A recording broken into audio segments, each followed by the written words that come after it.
Hey, what's up guys? Alex here in Toronto's South Hill neighborhood. It's a very, very nice neighborhood with beautiful semi-detached homes and whatnot here.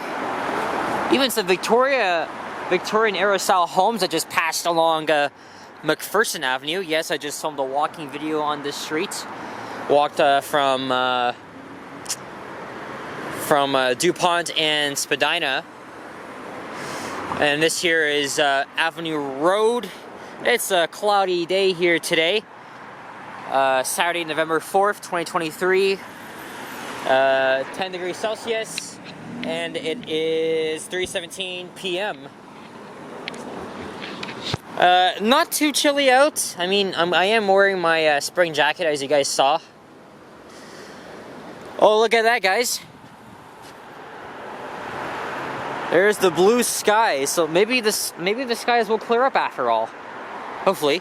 Anyway, so not only that we are in the South Hill neighborhood, but we are also in the Rathnelly district, or as it's called, the Republic of Rathnelly.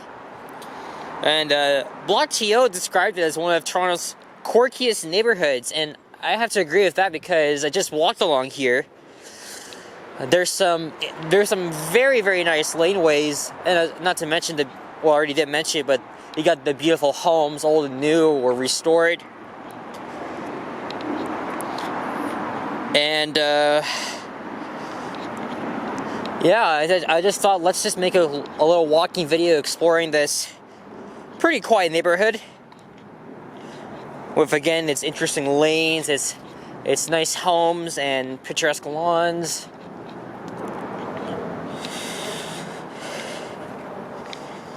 And there's the CP rail tracks just south of here. A lot of the neighborhoods north of downtown are just like this, but they each have their own character.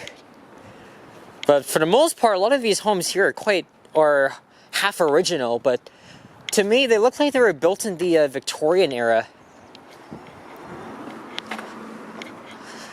So I didn't really do much research. All I got is just the Block TO article in my hand. I will, if I remember to, I'll probably leave that in the description below the video. So, again, McPherson Avenue, it's half residential, half commercialized. Well, not really, but it still makes it pretty interesting, though. So, I'll try not to read exact sentences. I mean, I'm trying to be as transparent as I can. But this neighborhood really does have a strong identity here, as it has seen some interesting half political turmoil. Okay, that didn't really escalate, but it was in 1967 when the residents of hold on, did I miss a laneway here? Because I do want to go up a... Okay, why don't we head up Eileen Robertson Lane. So, some of the lanes here, they're named after... they are named after local politicians. I'll tell you why in a bit. So, Rathnelly Road is just... it's just a block west of here. And it all began in 1967, same year that Toronto Maple Leafs won the Stanley Cup.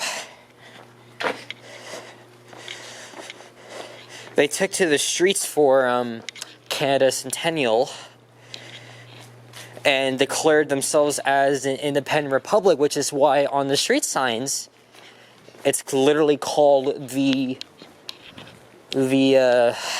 Republic of Rathnelly. As this here is Stop Spadina Lane. I don't think I'm gonna entirely walk all laneways, but I guess we'll see. I don't usually do this, but it is quite interesting. But yeah, this specific area, it was declared as an independent republic, and there were always a lot of events commemorating their independence, like bonfires and drinking on the streets, an act that was illegal in Canada but allowed in the Republic on special occasions. And then the following year, this neighborhood was holding elections and appointed David Ronberg as their city hall ambassador, a black poodle as head of state, and a militia of kids that were armed with brooms. Yeah, no joke.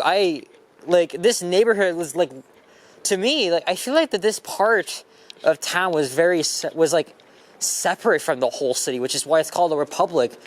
And all of this seems quite, like, kind of weird to me, right? Like, again, look, nice homes here. The squirrels are roaming around as usual.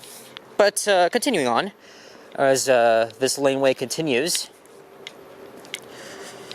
the Republic, they always issued passports, drafted a neighborhood constitution, created a neighborhood fund, and they even elected a queen. Hey, Mr. Squirrel. I'm going through the dumpster I see.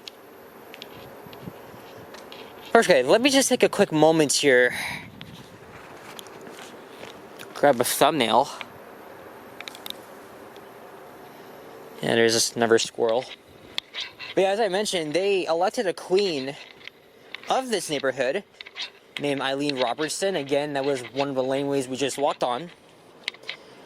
And she was a longtime resident of 30 Rathnelly Drive. And then by 1969, they had garnered enough well repute in the city to send a letter to, at the time, then Prime Minister Pierre Trudeau. They requested foreign aid money to build a playground to the benefit of the Rathnelly regulars, and they were turned down. But the move did won them some clout on the federal level too. Again, that was literally an exact sentence, but I'm just like reading things out. I'm trying not to be like too exact here. This street now is McMaster Avenue, and this. Okay, well, I planned out this routing before. I think we're gonna zigzag here. Again, that was a very nice laneway back there. But this neighborhood also founded its own residents association, which would eventually have to put that into good use when the Spadina Expressway was proposed. And this neighborhood was pretty much threatened with the idea that this neighborhood, among many others, would have to be torn down for that to even go through, which obviously caused a lot of opposition. And thank God the residents of this neighborhood won. So basically, the association partnered with important urban figures like Jane Jacobs, Marshall McLuhan to protest the construction of the off-ramp that would lead from the expressway, which would have been underground. That was not a rat I saw, right? Oh, that guy right there. He's a bit brown too, what the heck? Wow. Squirrels are really running around here today. And here's Eileen Robertson Lane again, the neighborhood queen. Way back then, half a century ago. And then after a few years, Rathnelly and the local neighborhood activists won, and the government thankfully abandoned plans to build the expressway underneath the neighborhoods north of downtown. And then in 2012, 50 years after its first declaration of independence, the city of Toronto gifted the Republic of Rathnelly 5 newly named laneways in honor of the area's revolutionary spirit. So that included, again, Eileen Robertson Lane, Robin Fraser Lane right there, and Michael Snow Lane. Again, Michael Snow was a very well-known architect that designed the famous Canada Geese inside the Eaton Centre. Look at that. There's a street sign on that house here too. As we're now back on Rathnelly Avenue.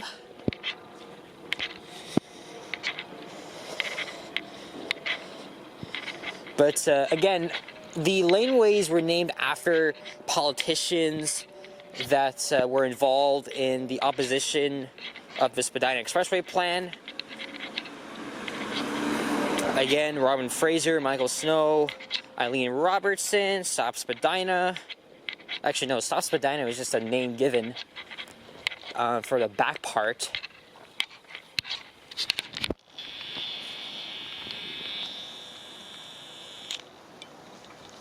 Man, these guys are just investigating. Look, there's a big ass spider on that. He's not even frightened by that shit. And look, there he goes. There he goes. That's like the 50th time look, there's another one. There's another one.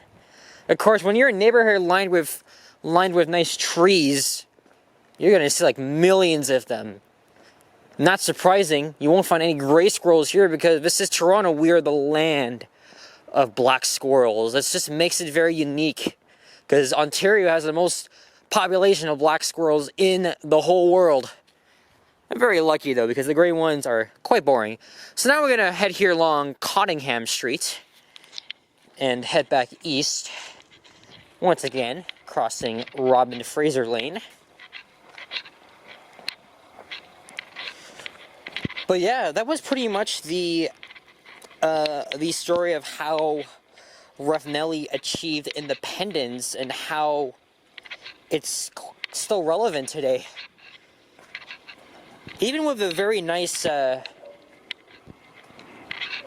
laneways right here. Look, this one is much smaller.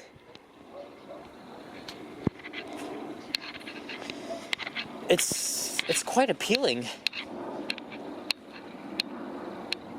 I'm gonna grab a picture of the squirrel here before he. Never mind. Okay, at least I got its tail. I like to show my mom squirrel pictures because she likes them too.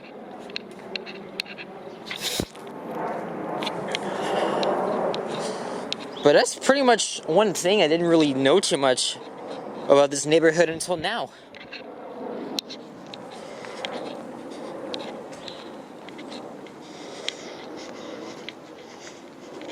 But the average home prices in this area are around $2 million.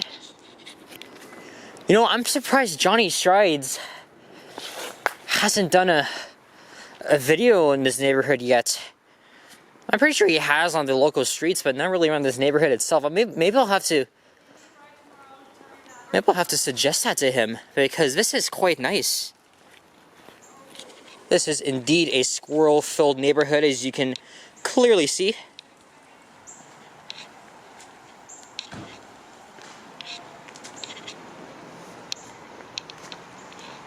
That one has a white, look, that one has like a white spot on its tail.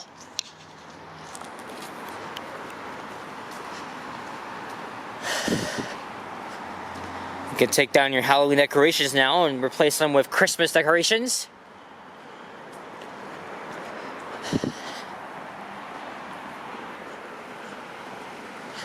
And here's Michael Snow Lane.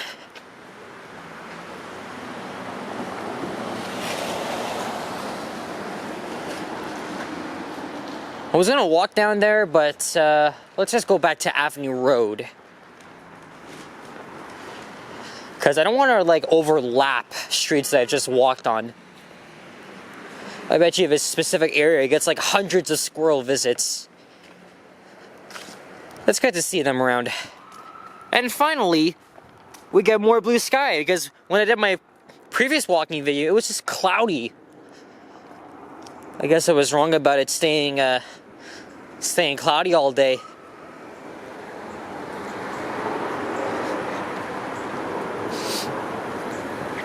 Anyway, now we're walking back south along Avenue Road. Normally I walk pretty fast, but I was walking slow so I could show you guys the nice homes here, as well as read notes from my phone.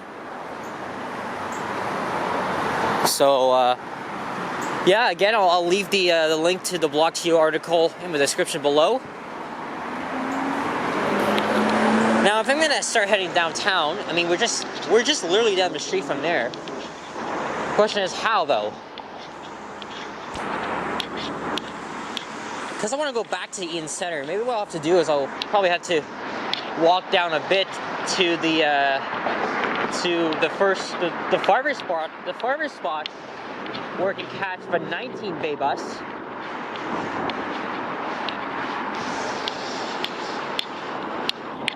Here's McMaster once again.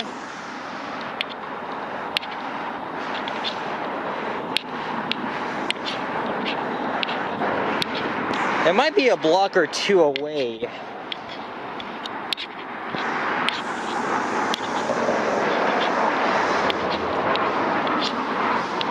Yeah, you know what? It's not exactly far. I'll just walk over to the next, or rather to the nearest bus stop, and I'll just catch it from there. Even though I know I'm gonna be here for a while, because one, I gotta wait, and second, the driver's gonna have to lay over.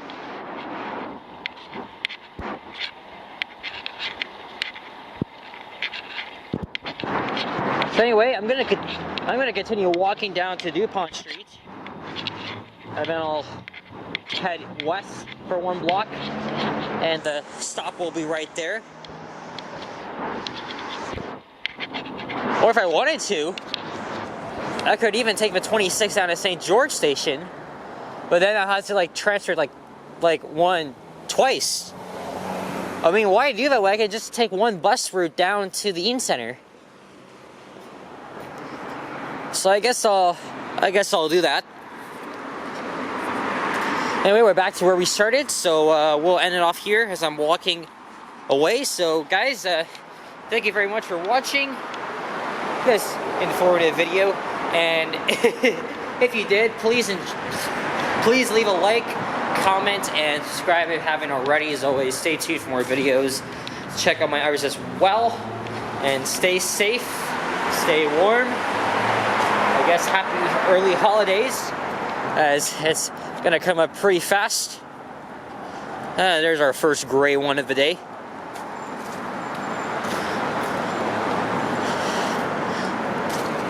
Anyway guys, take care, be good, be well, and as always, I'll catch you guys all on the next one. Peace out, au revoir, and goodbye.